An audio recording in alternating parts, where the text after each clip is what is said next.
You're listening to the Fierce Fatty Podcast, episode 166, The Alleged Cost of Fatness on Society. Let's do it.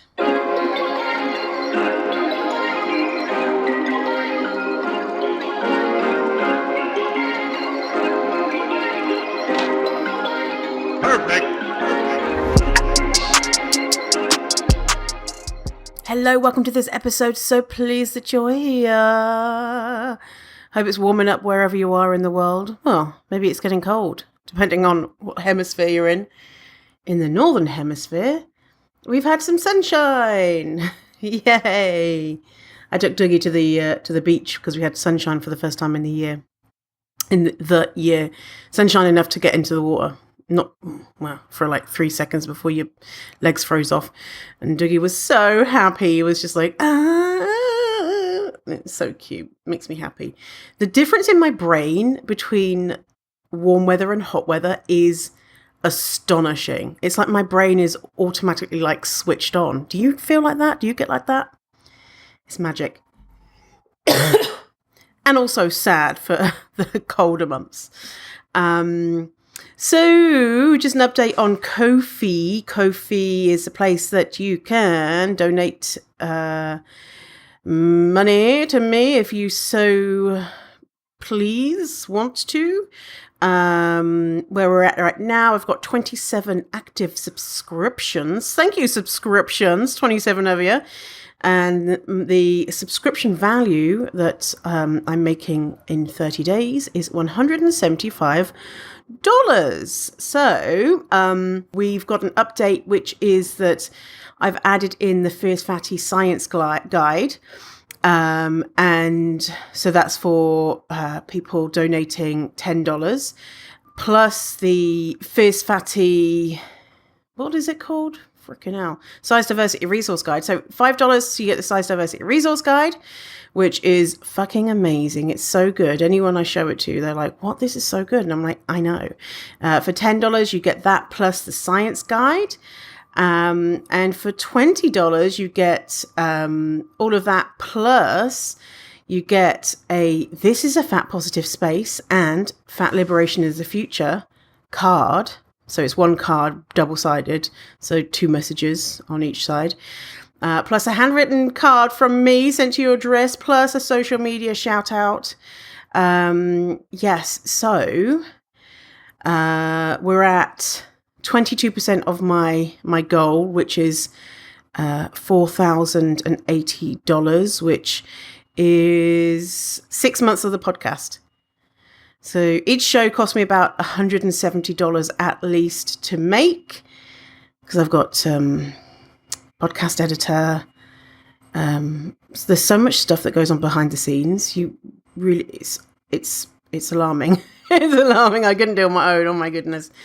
So right now with $175, which is where we're at, that's 1 episode a month. And I like to do up to 4, right? You like me doing some more, right? Yeah? If you do, consider becoming a subscriber. If you do a one-time donation, you don't get anything. Boo. But then if you become a subscriber, we get that shit. Love it. Right? And you know what? I was doing my taxes and expenses and blah, blah, bloop, bloop. And I was thinking, I wonder if there are any people who have got like online businesses or are interested in what it costs to run an online business. And if I went through like my costs and, you know, for all the different little softwares and things that you need. If anyone is interested in hearing about that, like the cost of running an online business and, all the different types of software and you wouldn't believe it. Like there's a software for everything. And then there's this, anyway, let me know, message me. If that's something interests you, message me. If no one messaged me, I won't talk about it. I don't care about that. I don't have an online business. What do you know about that? Okay. So today we are talking about the alleged cost of fatness on society. And I can't believe I've never spoken about this before in a whole episode. I've obviously probably spoken about it briefly in different episodes, but we see this a lot, right? Depending on where you live, if you're in the UK especially, I feel like the UK is like super awful, in regards to tabloid newspapers and those messages really being in the daily conscience. And obviously I don't live in the US, I live in Canada. But, and obviously I don't live in other countries. But anyway, we see a lot of headlines like, the O word is costing us so much money. And that seems to be justification to hate fat people, right? The fat people are such a, quote, burden on society. And especially in a country like the UK, where we have healthcare, which is government funded. We have the NHS, the National Health Service, which is great. And in Canada, we kind of have a mix of half funded and half not funded. So, for example, if I need an operation, it's free. If I need to go to the doctor, it's free. If I'm a permanent resident, if you're an immigrant, it's not free. Medications are not free, but people will have their employers will normally give them a healthcare plan, which then makes them cheaper, maybe free, depending. But if you're low income, you may get assistance once you've spent a certain amount towards medications in a year, but they're not free. There are no, apart from COVID vaccinations, I was going to say other vaccinations, they're not free from what I've had in Canada. And so it's kind of like a half and half hybrid. And then in Ireland, it's not free to go to the doctor. Costs, I think, I don't know, €50 for a visit. And then medication isn't free, but medication is cheaper. And in the States, it's just all fucked, right? So, and the same with Canada and the States. If you don't have an employer who's paying for healthcare with benefits, then you are SOL. So someone like me, I work for myself. I have to pay for my medications. So I'm using these 4 countries as examples. Obviously, everywhere else in the world is different. And in the US, even that rhetoric of being a burden is very much there, right? But I feel like in countries where there is healthcare paid for by the government, it's even more used as a justifiable excuse to hate fat people. So, is it true? We see all these figures around that fat people are costing the NHS or the government or the country X amount. And obviously it's a giant figure, and this is a problem. Therefore, we need to stop people from being fat and greedy and lazy and being such a burden. So I want to go into where that number comes from in regards to Canada. I'm going to do a Canada specific, but guess what? This is relevant to a lot of countries, because the way that they calculate how much fatness costs is pretty much very similar. So in Canada, the most recent report has estimated the cost of fatness to be 4.6 to 7.1 billion annually. Okay, so if someone hears that number, oh my God. And love it, the fact that it's 4.6 to 7.1 billion. I mean, that's a big difference, right? Like a few billion there difference. And so where does that come from? Okay, you can go to the links in the show notes to see the sources that I'm talking about. The first source is a report called Obesity it's just called Obesity. That's it. That's what it's called. But it is O word in Canada. I'm going to not use the O word anymore from here on out.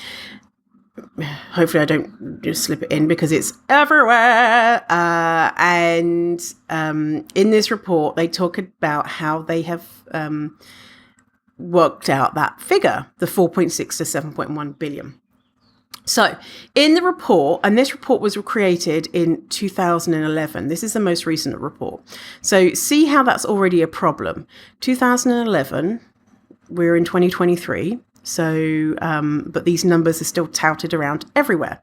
So the report goes into prevalence of fatness in adults, children and youth, and Aboriginal populations. Language-wise, from my work in the diversity, equity, and inclusion field in Canada, the preferred terminology is Indigenous peoples, but they are using Aboriginal populations. Aboriginal means not original to the land. So ab is not original. So Aboriginal populations is literally saying not original to the land, which is the absolute opposite of what it is. But, you know, some communities will use different names, but the general consensus is that it's Indigenous peoples. Anyway, so then the report goes into determinants and contributing factors, health and economic implications, opportunities for intervention, then going into the costs. And the costs they've got from information from 2007 and 2008 and extrapolated it to the time of writing the report. So again, we're going back even further to 2007 to 2008. Okay, so the first thing that I noticed that I was like, is the fact that they're reporting on the fact that Indigenous peoples are bigger than the rest of the population. So they're stating that this is a problem with Indigenous communities, and they talk about different communities like Inuit, First Nation, Métis, and the differences in rates of fatness in those communities. So the reason why I think this is, I mean, knowing how many people are fat is not a problem, but them framing this is as an issue is the same way in the States, how they frame Black communities. Oh, they're fatter, and it's a problem with Black communities versus the other systemic things that are happening. The other ways that Black people have bodies, as in fatness being a normal part of being a human being, and framing it as Black people need to know how to learn how to eat properly, not like us white people who are thin and healthy. We're going to go and save Black communities because they're doing this to themselves. They don't know any better. And framing it like that versus, is this an issue? Is it? Are we talking about fatness or are we talking about health? And if there's health disparities, there is, then why is that? Could it be racism? Yes, it is. So that lens that they're showing this with Indigenous communities is saying this is a problem, but not this is a racism problem. And the problem being health, not body size, right? They don't have that viewpoint there. Okay, so they go into determinants of fatness. So they recognize there are many reasons that fat people are fat, yet they've decided to put food and exercise as the first factors, as the first things that they mention. It feels like, so there's a lot of people who wrote this report. It feels like there was, I don't know, however many, so at least one person who was like, hey, so this is kind of stigmatizing. So should we, put in the fact, there's many reasons that someone's fat, and there's social determinants of health and things like that, and then the other people were like, okay, fine, but we're still going to tell them that they're too greedy and they don't exercise enough, and the person was like, oh, okay, like that's what I feel like it is. Obviously, that's totally me guessing. Who knows? They could be all, super liberal but then their boss is like, we need to tell people how terrible fatness is. Or who knows? Although I have no idea. It's just making me think about I know about it just gets on my nerves so much. I know about a healthcare authority who is creating it's got nothing to do with me, I just know it from a grapevine, who's creating a weight bias training. And the people that were leading the creation are the O-word doctors. So the people who are in charge of eradicating fat people. And they are refusing to take advice from, they've got consultants like dietitians and fat people on consulting on this, and they are refusing to take out the weight bias from the training because they use the O words. They talk about how to not be fat. Oh, it just makes me so mad. It makes me so mad that they're just like patting themselves on the back, being like, oh, we're so nice to fat people. Like when we tell them that they should not exist anymore, we do it with a smile. So it's not bias. It's just so kind. Look at those poor fat people. They just don't even know why they're so fat. But we know it's because they're greedy. They can't help themselves. Really patronizing and against what we know around anti-fat bias, and they're just teaching more bias. I just hate it so much. I want to go in and flip tables and do some roundhouse kicks, but anyway, so in the determinants of fatness, they make some totally wild statements. So, quote, for example, on the basis of this approach, they talk about a behavior. So they say this behavior emerged as the most strongly associated with fatness at the population level for both men and women. After adjusting for age and other health, behavioral, and social determinants. So 2 things here. They're only looking at men and women. There's no mention here of gender diversity. But the big thing here that I'm pointing out is that they've got this behavior.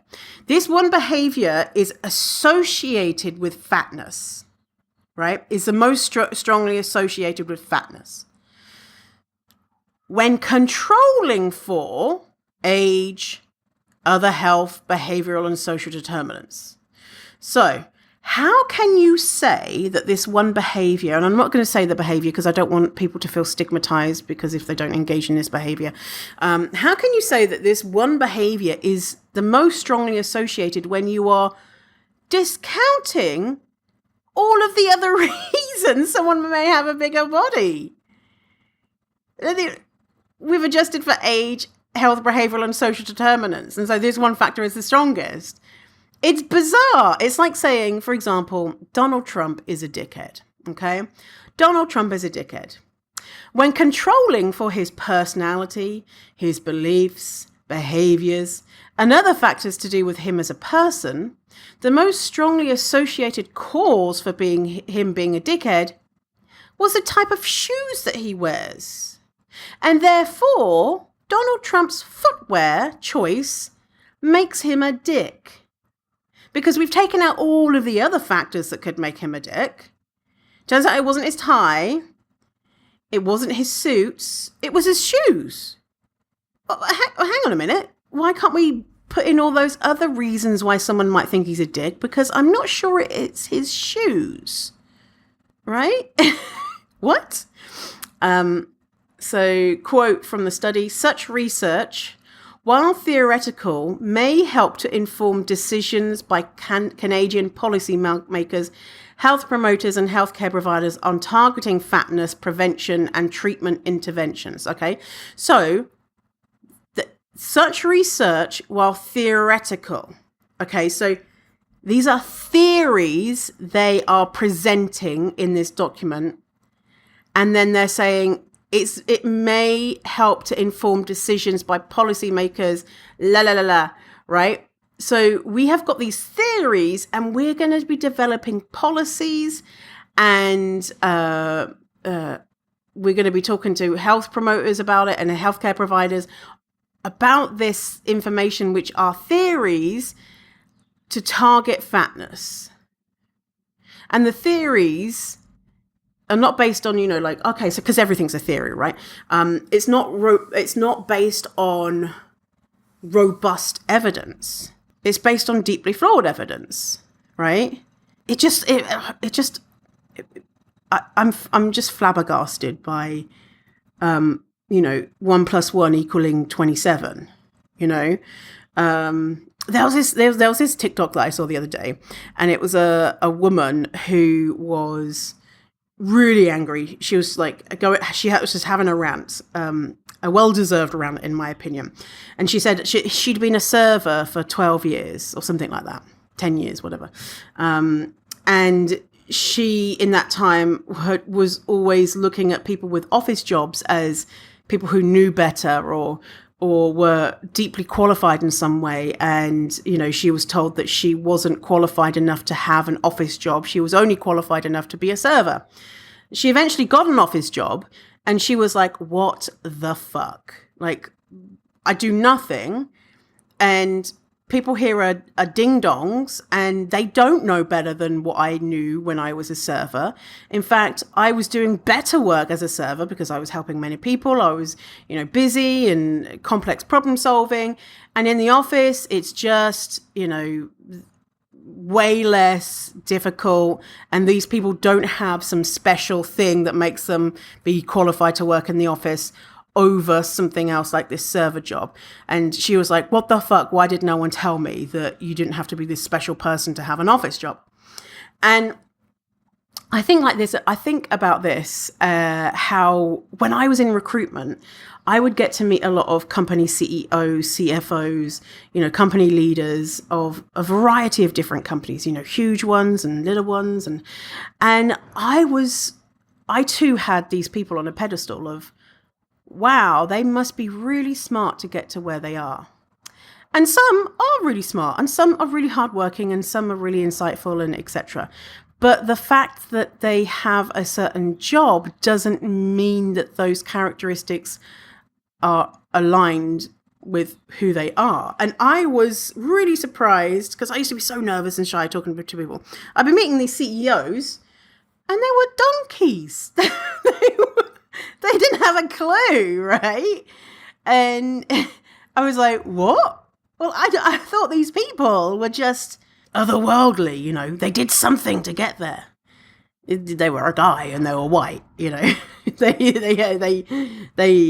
were born into the, quote, right situations, And of course, not discounting, many people have worked hard to get into different positions, but, presuming that everyone is this like super smart person when everyone's just, it feels like, everyone's just kind of fumbling along and trying to do the best they can. And we shouldn't put these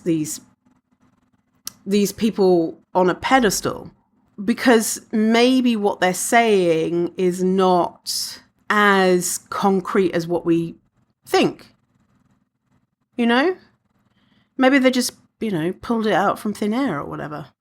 And, a lot of people have spent a lot of time and are experts. But when we're looking at things like this, of where they're saying, this is a theory, and other places in here, they're saying like, hey, we don't really know, but let's stop fat people being around. If we can kind of, a lot of times we can be like, okay, well, that sounds fine. We don't really know why people are fat and why fat people might have associations with certain diseases, but we're just going to guess that it's because they're fat and that they're greedy and lazy. Anyway, so we're going back to the Trump example. So they're saying this one behavior is what causes people to be fat. Probably, we don't really know, but we've taken away all of the other factors that could make someone fat. And so, like with Trump, Trump is a dickhead. We take away all the other factors like his personality and his beliefs and his behaviors and all the other factors to do with him as a person. We've worked out that it's most strongly associated with his footwear choice. And so when they're saying such research is theoretical, but it could inform decisions by policymakers, etc., it's like, well, we don't like Trump and what he stands for, so we're going to encourage people to wear different shoes, and then they won't be like Trump. And of course, I'm not likening fatness to being Donald Trump, because Donald Trump is a giant dickhead. And it's not because of his shoes or his suits or his tie or the way he looks or because he has a bigger body. It's because he is an odious human being and a bigot and dangerous. La la la la. But it's kind of like I say, they're going 1 + 1 = pineapple. Like, what? So, quote, however, because these analyses use cross-sectional data and rely on a number of assumptions, they cannot be used to make inferences about the causes of fatness. Our collective understanding of the determinants of fatness will continue to evolve as the effectiveness of policies, programs, and interventions are monitored and assessed. Right. I find it so funny. It's kind of like, they're saying, here's a statement which is not great, and then, hey, by the way, that statement wasn't great. Why not just take away that statement that wasn't great? Why not just say, hey, we don't know why people are fat, and here's something that I would do. I just take out this whole thing. Why do we need to know why people are fat? There's nothing wrong with being fat, right? Because the reason they want to know why people are fat is so that people stop being fat, right? So the whole, there's lots of reasons why someone is fat. While it may be true, I feel like it's a moot point. Do we need to know? So they go and they say, determining the precise number of deaths attributable to fatness is difficult. However, as fatness often co-occurs with other risk factors. It has been estimated that fatness cost the Canadian economy approximately $4.6 billion in 2008. So we've got the 4.6 billion number there, and then we had that other number, 7.1 billion. Okay. So that 4.6 billion number is, they say, a conservative estimate, as it is limited to those costs associated with the 8 chronic diseases most consistently linked to fatness. Another study using a comparable methodology and looking at 18 chronic diseases estimated the cost to be even higher at close to 7.1 billion. So this report has got the 8 chronic diseases that are associated with fatness. Big word there, associated. Not a big word, but, well, it's a long word. But, important to know, associated. And then the other one, the 7.1 billion, 18 diseases associated with fatness. And they've got this other number. And it's so funny that they're saying it's a conservative estimate, when, in my opinion, it's anything but. So we're going to the approaches that they have decided for addressing fatness. They've come up with 3 ways to do it. Quote, a review of the national and international literature found that strategies to combat fatness and address fat environments can be classified into 3 main categories. 1, health services and clinical interventions that target individuals. 2, community-led level interventions that directly influence individuals and group behaviors. And 3, public policies that target broad social or environmental determinants. Like smoking cessation, effective fatness prevention may require a multifaceted, long-term approach involving interventions that operate at multiple levels and in complementary ways. Relatively few population-level fatness prevention and management interventions, especially public policy approaches that target broader environmental factors, have been systematically evaluated in terms of their effectiveness or cost effectiveness. Developing and implementing effective interventions will require close and frequent monitoring to identify which approaches work in different settings and with different populations, as well as economic analysis to understand their potential value for money. Okay, so did you hear what I heard in that? They've got 3 ways that they're going to stop fatness, okay? And then they say, we don't know how to stop fatness. We have relatively few population-level fatness prevention and management interventions. Why is it? After over 100 years of information about diets not working and dieting being a thing, that we still don't have information on how to make people not fat? How many more hundreds of years do we need to keep at this? Could it be that the science has shown us there are no effective long-term ways to make more than a tiny percentage of people not fat? What? It's just so, I was going to say funny, but it's just, what? We're going to do 1, 2, 3, and then they go into the 1, 2, 3, right? They're going to go deep into the individual community, la la la.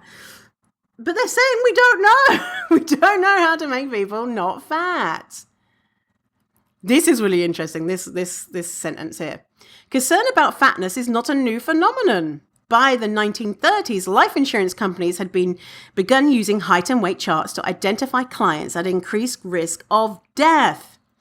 Since the 1950s, health surveys have made possible the study of height and weight in Canadians. Do you remember the 1930s? Louis Dublin from the Metropolitan Life Insurance Company, who pulled out some figures from his anus, and the world said, "Oh, Louis, you genius. Fat people are bad. You're right. This is a way to codify them. This is a way to categorize them. And let's just go with it." And they're still talking about it now in this fucking report. This big ass report, which probably cost thousands and thousands and thousands of dollars to create. They're talking about this dingbat from the 1930s who was looking for ways to make more money from fat folks. He was like, how can I increase these premiums? Fat people, they're deviant. Let's charge them more. Motherfuckers. He was in the episode of, like, I think it was the biggest charlatans of diet culture. He was a peach. But it's like, they're so close. It's like they've got that information. Okay, so in 1930s, this happened. They've got that information, but then they go on, like, to a different tangent of, oh, okay, so we've been doing it since the 1930s. Fat people are not thin. Let's think about this. But they haven't taken that next step, you know? So then they talk about what causes fatness and seem to guess it's because we don't have access to exercise equipment. Problem solved. Oh my God. Okay, I can stop this podcast. Turns out it's because we don't have access to a treadmill is why people are fat. Okay. So they say one avenue through which neighborhood physical and socio-cultural characteristics may influence fatness risk is their impact on availability and accessibility of physical activity equipment, facilities, or programs through the direction and extent of influence, though the direction and extent of influence may vary by age. And so they link to a study. Here's the thing is, when people link to studies, click on it and see what the study says, right? So they've got like 200 studies linked in this report. So I had a look at this one. So the study they linked to environmental correlates of physical activity in youth, a review, an update. And what that says is most studies used cross-sectional designs and subjective measures of environmental factors and PA, physical activity. Variables of the home and school environments were especially associated with children's physical activity. Most consistent positive correlates of physical activity was father's physical activity, time spent outdoors, and school physical related policies, support from significant others, mother's education level, family income, and non-vocational school attendance, low crime, and the characteristic of the neighborhood environment associated with higher PA. Convincing evidence for an important role for many other environmental factors was, however, not found. Further research should aim at longitudinal and intervention studies and use more objective measures of physical activity and its potential environmental determinants. So is what they just said saying that in the study? So they flat out state that the data is problematic for drawing conclusions. And they say similar research from the UK says the same thing. So there's a box that says cautionary note on interpreting population impact numbers and population attributable risks. They say they're useful for measuring characteristics of factors that may be associated with the prevalence of a disease or a condition at a population level. However, caution should be used when interpreting their results. For example, PARs, which is population attributable risks, are non-additive. So individual PAR values for several risk factors cannot be summed together to derive an estimate of total attributable risk for the disease or condition of interest. This is because risk factors often cluster and influence one another, particularly in complex health issues such as fatness. Another issue concerns the interpretation of PARs and PINs. PINs is population impact numbers for non-modifiable risk factors.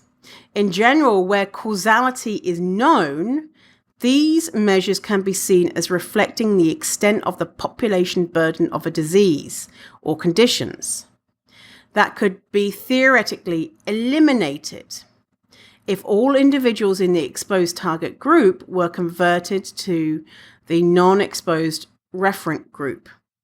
So in that sentence there is saying where causality is known. So if they're saying, if we know that fatness is caused by people wearing sunglasses, theoretically, we could eliminate people in the exposed group, sunglasses wearers, to make them into non-sunglasses wearers. And therefore, we can reduce the burden of fatness because there won't be fat people because fat people no longer wear sunglasses. Such an interpretation, which can help to inform decisions in public health settings about modifiable risk factors on which to focus limited resources and efforts, is inappropriate when considering non-modifiable risk factors. For example, immigrant status, urban versus rural residents. So here they're saying, but what if fatness is just, an inherent to the person, or it's correlated with a non-modifiable behavior? That's a problem. So Continuing, however, the inclusion of risk factors in PAR analysis can still be of value for informing public health action, as they can help clarify which groups appear to be at higher or lower risk. So they're so close. They're so close. They're saying it's inappropriate to consider non-modifiable risk behaviors. Okay, so what information do we have about what causes fatness and what interventions could be taken to make people not fat? We don't know what interventions to take to make people not fat. So therefore, it is non-modifiable. Currently, there's no way, right? And they're so close. They're so close. And they say, and in the report, they're saying we don't know why people are fat and we don't know how to not make them fat. And then they're saying in this sentence, I took it, I didn't read it out, but they were using fatness as an example. Fatness and physical activity is the example. We know that physical activity is a behavior that makes fat people not fat. But they don't know that. Oh. And so basically, to get that number, they are listing the conditions, right? So the health impacts, they list things associated with fatness and then show data that thin people get those conditions as well. I'm like, so this is not just something that happens to fat people. Thin people get it too.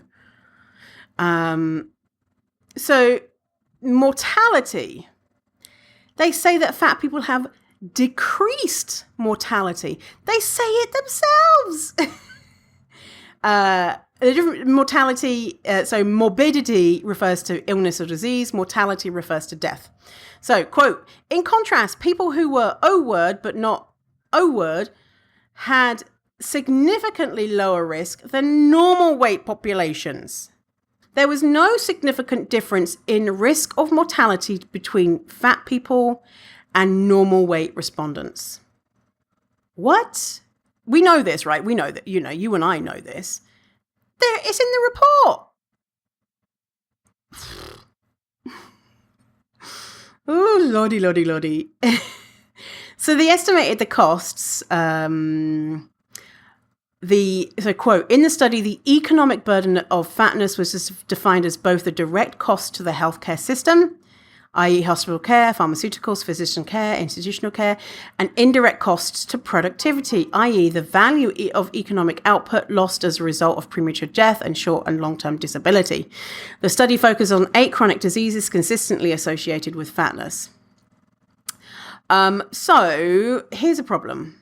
They are saying that the people with those diseases, one, fatness caused those diseases, and we don't have that information, right? We don't know why fat people might have a higher association with certain diseases. What we do know is that it's not increased fat tissue. What we do know is that fat people have poorer health outcomes because of weight bias, because of subpar healthcare or delay in healthcare, and because of dieting. We do have that information. So the costs of a fat person just engaging with the healthcare system, that is defined as a cost of fatness, when it's just a fat person engaging with the healthcare system who happens to have a disease condition that's associated with fatness. And they're saying the indirect cost to productivity. So if a fat person happens to have a short or long-term disability, it's because they were fat. It's not for whatever other reasons, right? If a fat person dies, it's because they were fat. Huh? What? So they also, there's so many things to pick out about this report. They also make some dog shit claims about workplace wellness programs. So, quote, it has been argued that a strong business case can be made for workplace wellness programs.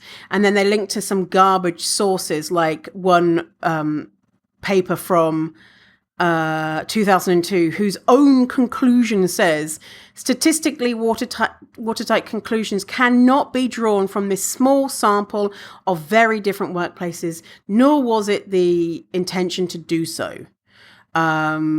And then they brag about how effective workplace wellness programs are. They say a recent meta-analysis of 9 randomized controlled trials of such programs reported a net loss of how many pounds? 2.8 pounds in 12 months. Whoa! With 6 trials showing a net reduction in BMI of 0.47%. Not even half. Not percent, sorry. 0.47, on the BMI point scale. So, whoa! So they're saying there's a strong business case. Wow! And I mean, any weight loss is a lot, because we know that weight loss is not possible for the vast majority of people. But I mean, they're fucking bragging about someone's BMI going lower 0.47. And notice how they're just talking about BMI. They're not talking about health, right? They're not talking about health. They're talking about body size. Then they say diets work, but only in the short term. A 2006 review of 158 publications representing 147 studies of fatness prevention and management interventions for children and youth concluded that the majority led to positive outcomes, at least in the short term.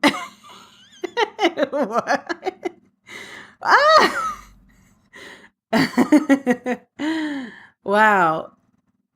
I need to go and find the link to that, what they're saying. The 2006 review of all the publications, that positive outcomes in the short term. So that was the thing. Basically, if someone has a condition and they happen to be fat, then that is being labeled as a cost to society. So someone came out with, a group of people came out with an article in response. So this is from 2019. Is there more to the equation? Weight bias and the cost of obesity. I said the O word again. I said I wouldn't. It's so hard when it's like every third word is the O word. So I'm just going to read this. You can read the whole thing. I'm going to link to it. Basically, this group of people said, is there more to the equation? So the costs, I'm reading it from it. The costs of fatness have been well studied, with estimates in Canada reaching 7.1 billion annually. These estimates fuel public and professional discourse about fatness as a, quote, epidemic with substantial economic and public health consequences. However, cost estimates for fatness thus far have neglected to consider a critical variable, weight bias. In this commentary, we propose that some costs currently attributed to fatness may be partially or fully attributable to weight bias. Taking a burden of illness approach, we show that data derived from a purposeful literature search provided as proof of concept support the notion that weight bias may be an important variable to consider when calculating fat-related costs. We propose that future research on costs of fatness should consider weight bias with goals of achieving more accurate cost attributions and identifying appropriate leverage points for interventions to improve the well-being of the population.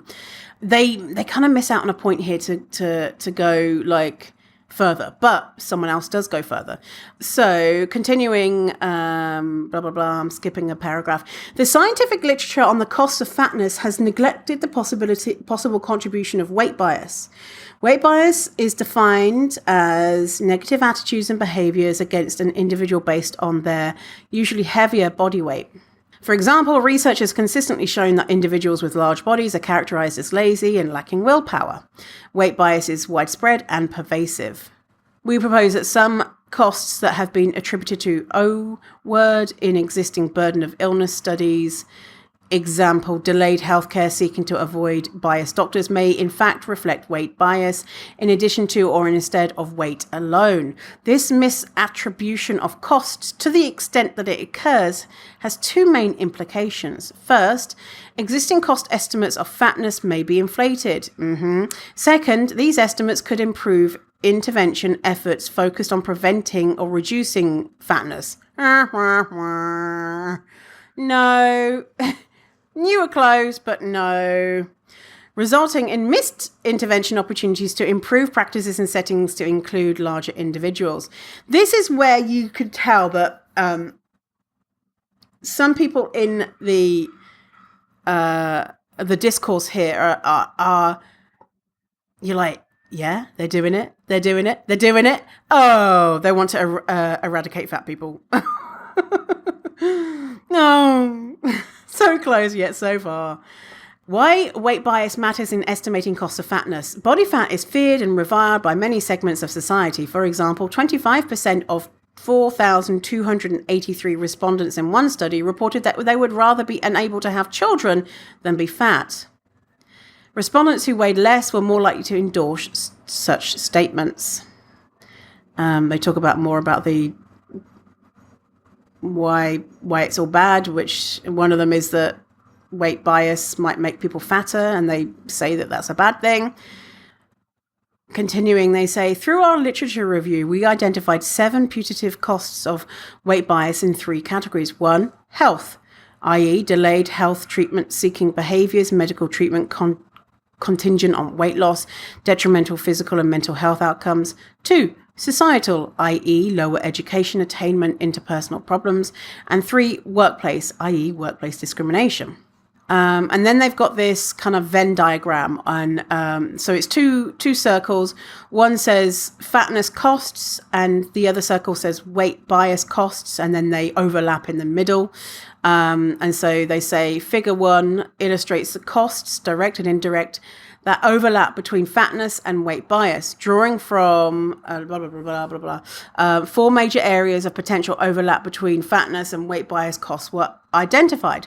1, employment, lack of promotions. 2, physical health. 3, mental health. And 4, other societal costs, example, diminished interpersonal relationships. These overlapping areas represent issues relating to weight bias that are currently included in estimates of cost of fatness in Canada, and support our overall assertion that weight bias is an important yet missing component of fatness cost estimates.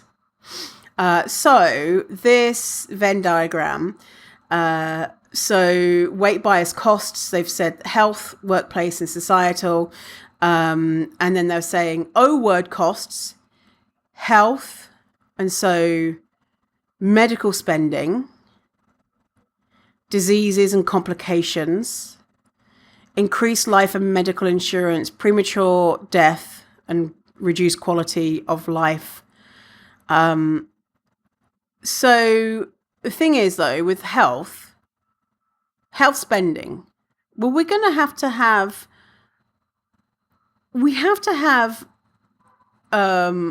they're saying here, specialized equipment. We have to have equipment for humans, you know? It's bizarre. Imagine if we had this, like, how much does it cost us to health spending on people who are smaller, you know, children, or people with smaller bodies? How many gowns do we have to buy in size small? Well, that burden of people who are smaller really is massive. We have to buy X thousands of gowns and have beds and blah, blah, blah. It's just like, well, they're just a part of the human population. It's not a burden that they exist. Diseases / complications, example, diabetes, heart disease. And they're putting that under word costs. But we don't know that those things are caused by fatness, only that they are associated. So we can't have it under the word costs. Increased life and medical insurance. Well, that's something that fat people have the burden of, right? Premature mortality, reduced quality of life. And even in the report they're saying that normal weight people have increased mortality, that quote normal weight people have a higher chance of dying, right? Versus people who are fat. The report says that. And so you can't have that under health either. Reduced quality of life. That is right. But is that, that's a weight bias cost. That is not an O-word cost. Workplace. So they're going to workplace. So an O-word cost that they're saying, private monetary losses due to reduced output, job performance, and labor income / profit. What? So fat people are bad at their job because of fatness, versus fat people might have reduced output or reduced income because of weight bias. Absenteeism, including paid sick leaves, public monetary cost via taxes lost. It's just, I mean, like, let's use some thinking around this. Is that because of fatness, or is it because of weight bias? So anyway. So basically they're saying, hey, like, most of this stuff is actually weight bias and it's not fatness. Okay. Now, someone else responded to this. Love this. This is like a Twitter thread, but, for academics. And that was Dr. Angela Meadows. So Dr. Angela Meadows is a rock star. So Dr. Angela Meadows responds, letter to the editor, response to the thing that I was just reading to you. So I'm going to read it to you. It's a short thing. Singh A. Al, that's the author of that article that I just read, outlined the role that weight-related stigma plays in inflating the supposed economic costs of fatness. However, despite their thorough and helpful synthesis of the literature, one cost that was not well elucidated in their model was the direct impact of weight stigma on physical morbidity. In addition to indirect effects via delayed or inappropriate medical treatment, exposure to a chronic stigmatizing environment, even in the absence of personal discriminatory experiences, has a direct impact on physical health via the body's dynamic neuroendocrine response to stress, allostasis. Allostasis maintains homeostasis in the face of physical, environmental, or psychosocial stressors and involves multiple systems within the body, including the cardiovascular and immune systems. While allostasis represents an adaptive response to acute stress, chronic or repeated stress over time can result in multi-system biological dysregulation, a concept known as allostatic load, which is linked with a wide range of disease conditions, including cardiovascular disease, diabetes, hypertension, and cancer. This situation is not specific to high-weight individuals. The wider stigma literature provides a wealth of evidence suggesting that exposure to personal and systemic prejudice and ill treatment places members of disadvantaged and marginalized groups at particular risk of developing these conditions. Pascoe and Smart-Reichman, that's the paper, sorry. Hostile environments may also adverse physical health outcomes, for example, chronic pain conditions and poor birth outcomes via psychological distress. In the case of high-weight individuals, experienced weight stigma has been linked with higher levels of cortisol and inflammatory markers and impaired glucose metabolism, with a recent longitudinal study supporting a causal relationship in a cohort of 986 adults aged 25 to 75 years in the midlife development in the US biomarker substudy. Perceived weight discrimination was associated with a twofold increase in the 10-year risk of high allostatic load. Experienced weight stigma and weight-related bullying were also linked with overt disease prevalence, including arteriosclerosis. That's something to do with I looked it up, it's something to do with your arteries. diabetes and minor cardiac conditions in a sample of 21,000 high-weight adults in the National Survey of Alcohol and Related Conditions study. As many of these health problems are generally attributed to carrying excess weight, any calculation on the economic burden of, oh word, and I love it that she's put it in quotes, must consider the direct causal role played by weight stigma in healthcare costs associated with physical as well as psychological morbidity. Angela. And this is why it's important to have, people who in the fat activism community looking at this stuff and saying, so Angela's been able to say, you didn't even think about this. And this is a big thing to think about, and that is weight stigma. And so Singh et al. Have said some, if not all, of the cost of the burden of fatness on society can be attributable to anti-fat bias. They don't say anti-fat bias, they say weight stigma. I don't like saying weight stigma or weight bias because it opens a door for people saying, we mustn't be mean to straight size people, when it shouldn't be about that. It's about the violent anti-fatness that is in society. Where was I? What was my brain talking about? Yeah, so really that what was it they said, 7.1 billion? Would 7.1 billion, or if we go for the more conservative number, 4.6, would 4.6 billion be the cost of weight bias, as said by Singh et al.? Would 4.6 billion be the cost of anti-fat bias? And would knowing that change that number so that all of these programs that are designed to potentially end weight stigma, which is actually perpetuating anymore, that they end? I don't know. So anyway, in a nutshell, let me summarize what we've said here. So there's no way to predict how many people die from fatness in any accurate way.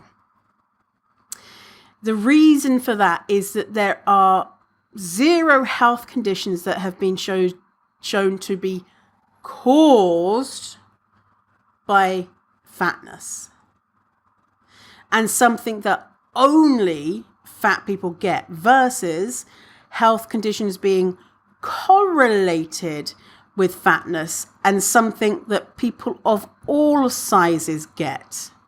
It's the crux of, is fatness a disease? And there's an episode where we talk about this.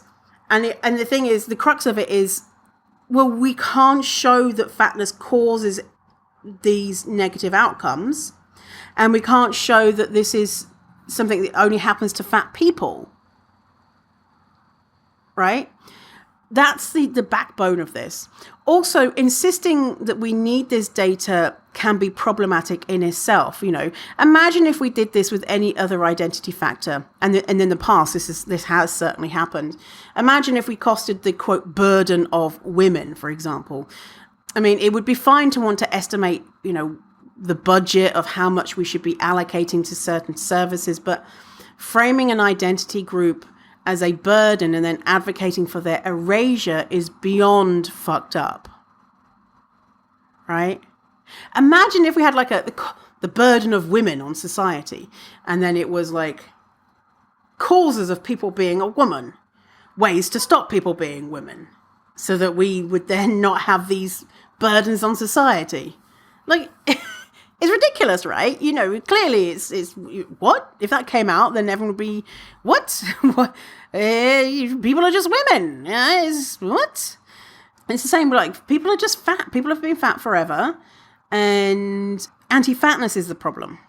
So, in a nutshell, if you're fat and you have a disease that's related to fatness, that is where they're getting those numbers from, right? If you die and fat and have a disease that's related to fatness, then, you died of fatness, basically.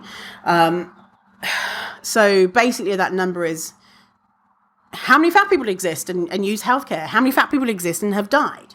That number is the cost of having fat people exist in the world, and framing it as a burden. And they've used the word burden in that report many times. Burden. And I mean, you can use the word burden as in, just things that are there, but they're not in this instance. They're not framing it as just something that they're there. A big part of the report is how to make people not fat. And they say, we don't know why people are fat. Well, we don't know. Maybe we should give them an exercise bike. We don't know though, but maybe that should help inform policies. But oh, it's fucking annoying. Blah. So knowing about the stress, the allostatic load, I really was thinking about this. Fat people need to have a rest. Fat people need to relax and get a massage and try and get some of that stress from our brains if we can. And you know what? One way to help from experiencing the stress of weight bias, one way that is helpful that Angela Meadows talks about, and I'm going to talk about in another episode, is to be in fat community. It's almost like fat community can act as a kind of shield, right? Not an impenetrable shield, but it helps, right? The framing of fatness as not an issue and being in community with others who have those same beliefs helps us not internalize weight bias, which is good for our health, right? So, hey, just listening to this podcast might be good, but I don't know, it might be stressful just hearing about this bullshit. So if that's the case, you just go and have a nice cup of tea, have a nice little biscuit or something, a chocolate hobnob if you're in the UK. You can get them here actually in Canada. There's a British section in different stores. I get myself some Ribena. I get myself lemon sherbets. I get myself, what else? Some chocolate. They don't do crisps though. That's the thing that I miss the most is crisps. I'm a crisp person. So anyway, I hope that you found this episode interesting. And if you did and you want to support the work that I'm doing, go to Ko-fi, Kofi. Search Fierce Fatty or just go to the show notes and you'll find the link. Show notes for this episode is fiercefatty /166, or they're probably just on your phone where you're listening. I don't know how we do it. So thanks for hanging out with me today. Appreciate. Stay fierce fatty, and I'll see you in a while, alligator. Bye.